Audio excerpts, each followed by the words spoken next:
នេះជាបទនិព្វានសូត្រកាលអង្គសម្ដេចញែ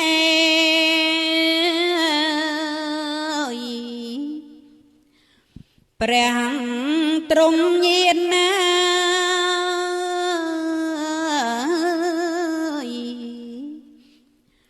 ស្ដេចចូលនិព្វានមានអង្គចា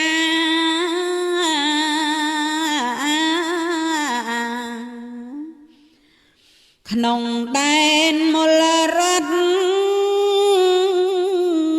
កុងសិនរាលើផែនថ្មដែរមលប់សាលព្រឹកក្នុងឆ្នាំអាសាញ់វិសាខា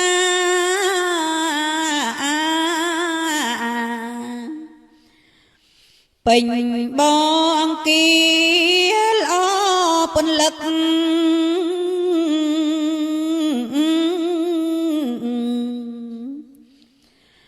រៀតត្រីខ្សោយហើយពេលទីព្រឹកព្រះអង្គទ្រង់នឹកដល់នឹកពៀនបច្ចុប្បន្នសម័យថ្ងៃចិត្តរះណា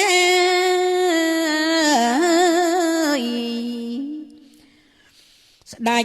ទ្រង់បាត់ព្រះអង្គចូលឈាន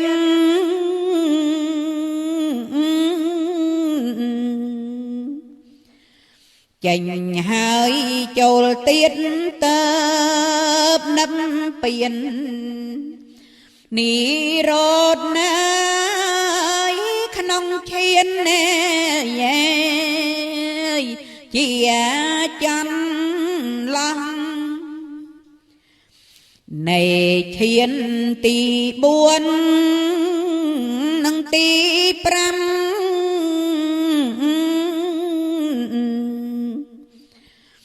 កើតអង្គចាមាំក្នុងគ្រានោះ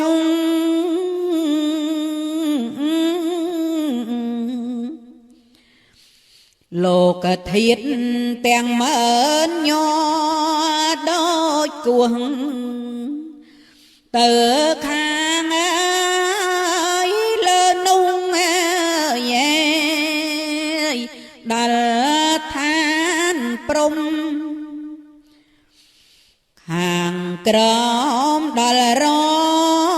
ងបាតធរណី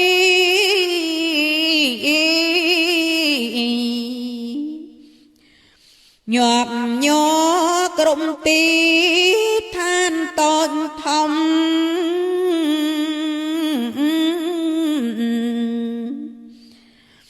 ពួកមនុស្សទេវតាមានអិនព្រំទួញសោកហើយស្រែកយំស្ដាយសាស្ដាពេលនោះមានផ្កានីខបង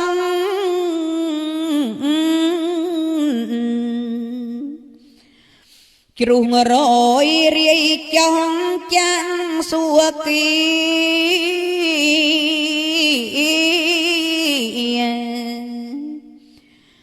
ទេវតា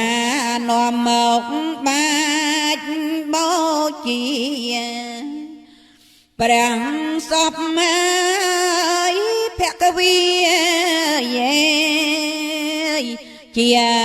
អង្គចាសហមបតីព្រំសសើ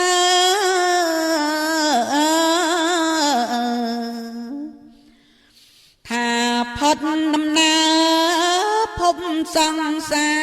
រ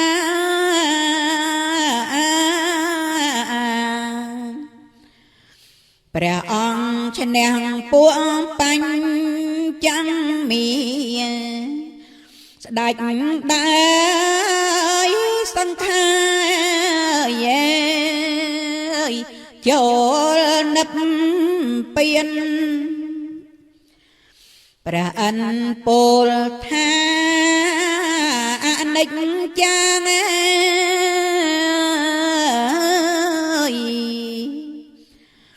សត្វក្នុងលោកកាមិនទៀងប្រាំ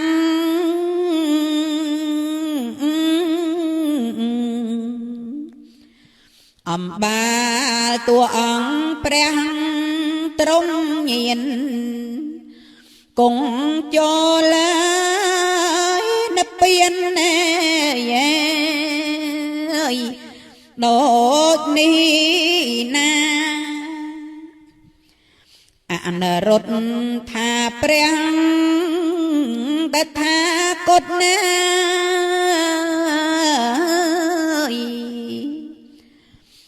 ហត់ខ្យល់រលត់អសាសង្សារ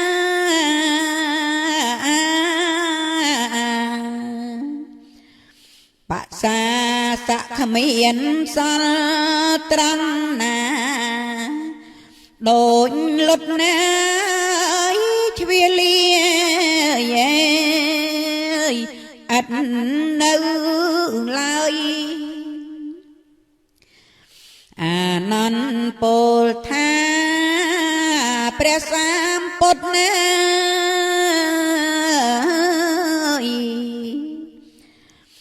ស្ដេចនឹមពៀនផុតភពទៅហើយ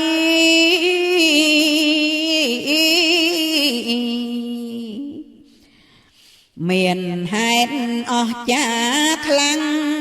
ពេកឡើយកើតឲ្យព្រឺស្បែកញ៉ែ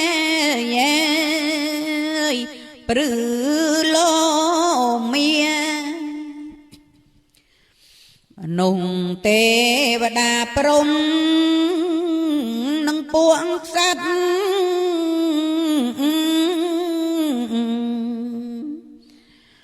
ក៏កើតវិបត្តិសោយសោកា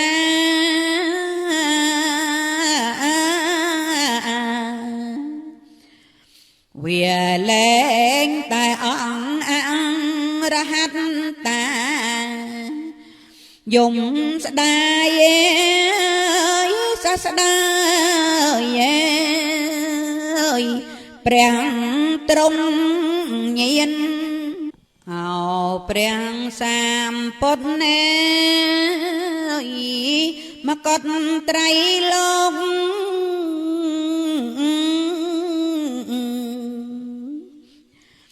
បដិចឡើយទ្រង់ចូលនិព្វាន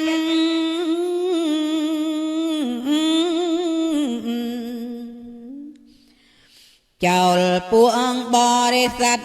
ច្រើនសែនលាននរណាទូលមានជួងព្រះអង្គយើងខ្ញុំជ្រកក្រោមលុបសាសនា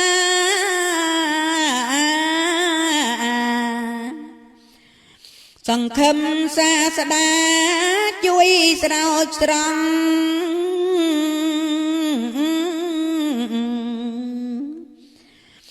ដោយសារភេត្រា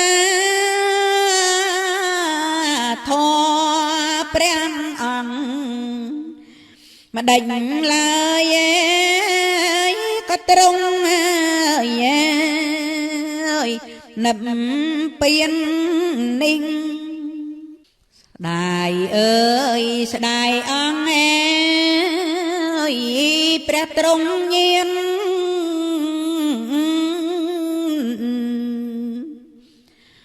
មិនគួរនិព្វានអ្វីឆាប់ម្លេះ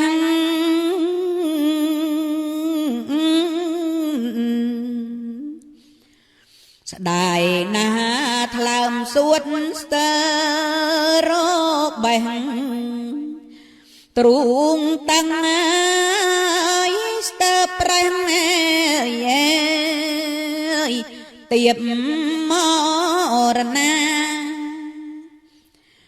ស្ដាយអើយស្ដាយត្រង់ធ្លាប់ប្រទៀន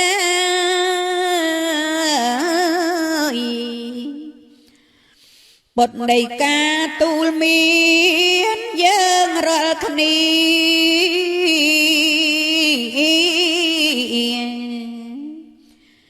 ស្ដាយធ្លាប់ថ្វាយទៀននឹងសាស្ដាស្ដាយស្ដាប់មកទេសនាតលព្រះអង្គស្ដាយអើយសែនស្ដាយព្រះកាយត្រង់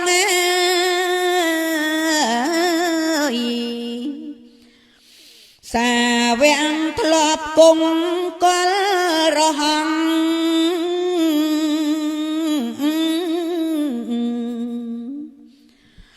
ត្រង់ជាប្រធាននៃពួកសង្ឃអី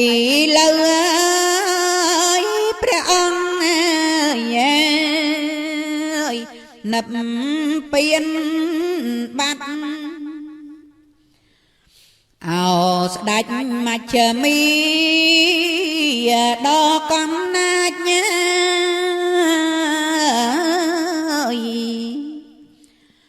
មិនដេចម្លើយមិនខ្លាចហ៊ានមកកាត់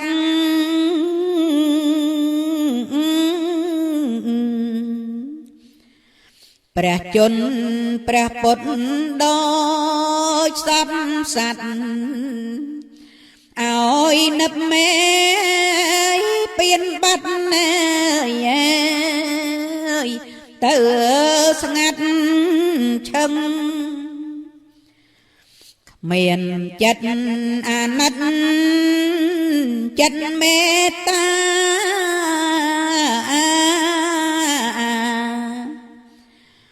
គ្មានចិត្តករុណាធ្វើយ៉ាងនឹង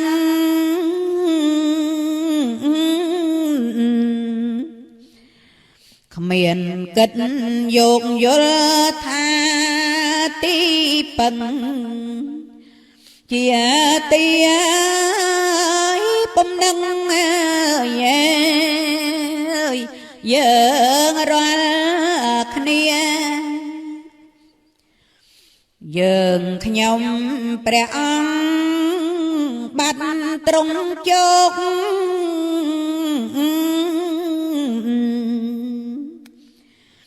បីដូចផ្ទៃលោកបាត់សូរិយា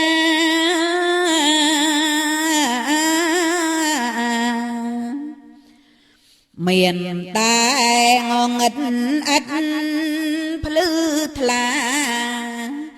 ព្រោះម្ចាស់សាសនានឹបពៀនហើយយើងខ្ញុំអ្នកតែនឹងថ្លែងគុណ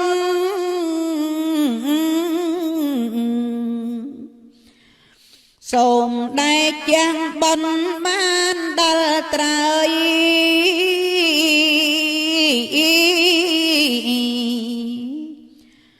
ជួយឲ្យទុក្ខភ័យរោគសាំងស្បើយដរាបមេដល់ត្រើយ